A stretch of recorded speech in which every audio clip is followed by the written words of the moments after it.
Morning all of you.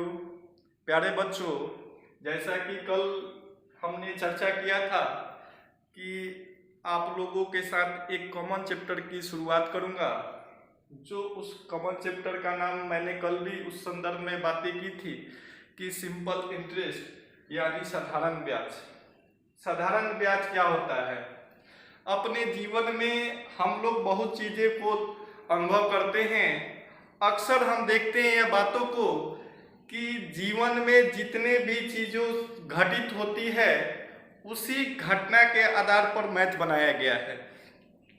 अब देखिए कि हम लोग बचपन में पढ़ते थे कि कभी कभी ये चीज़ें सुनने को मिलता था कि किसी भी दूसरे से पैसे उधार लेना और अंततः मालूम चलता था कि उस पर क्या ब्याज लगता है, क्या रेट लगता है। उसी के आधार पर हम लोग सिंपल इंटरेस्ट जो चैप्टर है उसको बनाया गया है।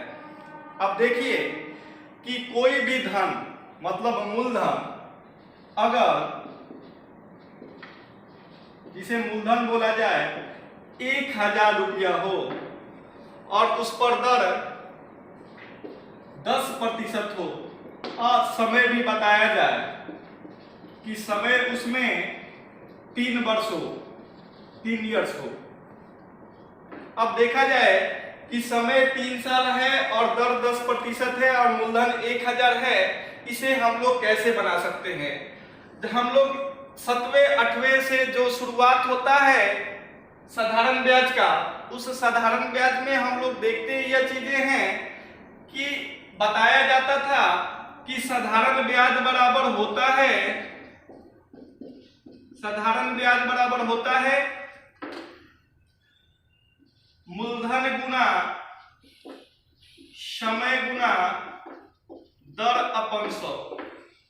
चूंकि अब इस बात का तुक नहीं बनता है कि कोई भी कंपटीशन एग्जामों में इस साधारण ब्याज की फॉर्म से हम क्वेश्चन को सॉल्व करें, तो हमें सबसे ज्यादा जरूरी यह है कि कम से कम समय में किस प्रकार से क्वेश्चन को हम लोग अटेम्प्ट कर पाए। वह सबसे बड़ी चीजें होती है कि कम से कम समय में, कितने कम समय में हम चीजों को यह बोल सके कि वह क्वेश्चन सॉल्व हो जाए। अब देखा जाए यही मूलधन को कि मूलधन दिया हुआ है 10,000 रुपया, 1000 रुपया सॉरी, और दर 10% और समय 3 इयर्स। अब इसको इस फॉर्म में हम लोग रखते हैं तो देखिएगा मूलधन हम 1000 है तो 1000 रख दिए और समय है 3 वर्ष तो 3 वर्ष रख दिए और दर है 10% तो 10% रख दिए, अपन 100 रखे तो ये 2 शून्य से 2 शून्य कट जाएंगे और 10 में 3 से गुना होगा तो 30 और 30 में 10 से गुना होगा तो 300 रुपया आ जाएगा। लेकिन हम जब आप लोगों के साथ परसेंटेज चैप्टर चर्चा किए थे, उस परसेंटेज चैप्टर में हम लोग देखे थे कि देखिए जब दर 10% की दर होती है और 1 सालों के लिए वह 10% की रेट से लगता है, अगर 3 साल का वह समय बोल रहा है यानी 1 साल में 10%, दूसरे साल में 10%, तीसरे साल में भी 10%, तो हम बोल सकते हैं कि 3 ईयर में जोड़ेंगे तो पहले साल 10%, दूसरे साल 10%, तीसरे साल 10%, कुल मिलकर 3 सालों में कितने प्रतिशत? 30%। 30% हो गया तो हम बोल सकते हैं कि 30% का ही वैल्यू पूछा जा रहा है। 30% का अगर हम 30% की ये बातें बोले तो देखना होगा कि 30% की वैल्यू पूछे जा रहे हैं, यानी मूलधन बोला जाता है कि अपने आप में 100% होता है। कोई भी अगर पैसा किसी से लेते हैं तो 100% लेते हैं कि हमें 500 की जरूरत है तो हम पूरे 500 को लेते हैं तो बोला जाएगा कि अपने आप में 100% है, यानी 100% बराबर वैल्यू दिया हुआ है कितने रुपये? 1000 रुपये 100% बराबर। तो हम बोल सकते हैं कि 2 शून्य बराबर 2 शून्य, 2 शून्य से 2 शून्य कट गया, 1% की वैल्यू 10 रुपया, तो 30% की वैल्यू क्या होगी? 30% गुना 10 यानी 300 रुपया। 1% की वैल्यू कितनी है?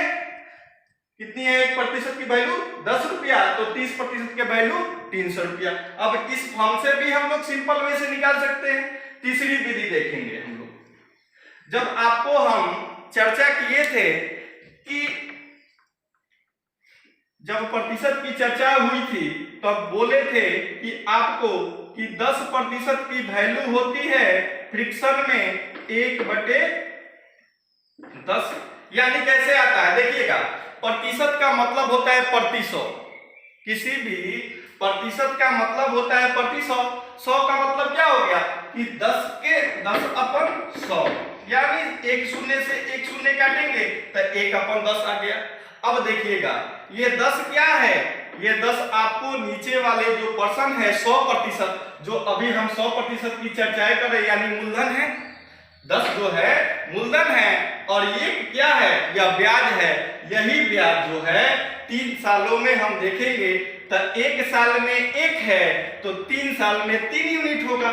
1 साल में 1 यूनिट तो 3 साल में 3 यूनिट। 3 यूनिट की वैल्यू पूछ रही है और 10 यूनिट की वैल्यू यहाँ पर 3 यूनिट की वैल्यू पूछ रही है और 10 यूनिट का वैल्यू कितना दिया है 1000। तो एक शून्य से एक शून्य काटेंगे तो देखिएगा 1 यूनिट बराबर 100, तो 3 यूनिट बराबर कितना हो जाएंगे 3 गुना 100 यानी 300 रुपया। देखिएगा एक ही क्वेश्चन को हम लोग 3 तरीके से सॉल्व किए। अब देखिए क्या होता है। दूसरी सबसे बड़ी बात यह है कि इस तरह से हम क्वेश्चन को ले गए तो हमें इतना जाना पड़ा। अगर इस प्रकार से हम क्वेश्चन को ले जाते हैं तो हमें थोड़ा सा और समय लगेगा, लेकिन इस प्रकार से क्वेश्चन को जाएंगे तो हम सीधे बोलेंगे 10% का वैल्यू 1/10 होता है, यानी 1 यूनिट की वैल्यू बोला है तो 3 सालों के लिए है तो 3 यूनिट होगा।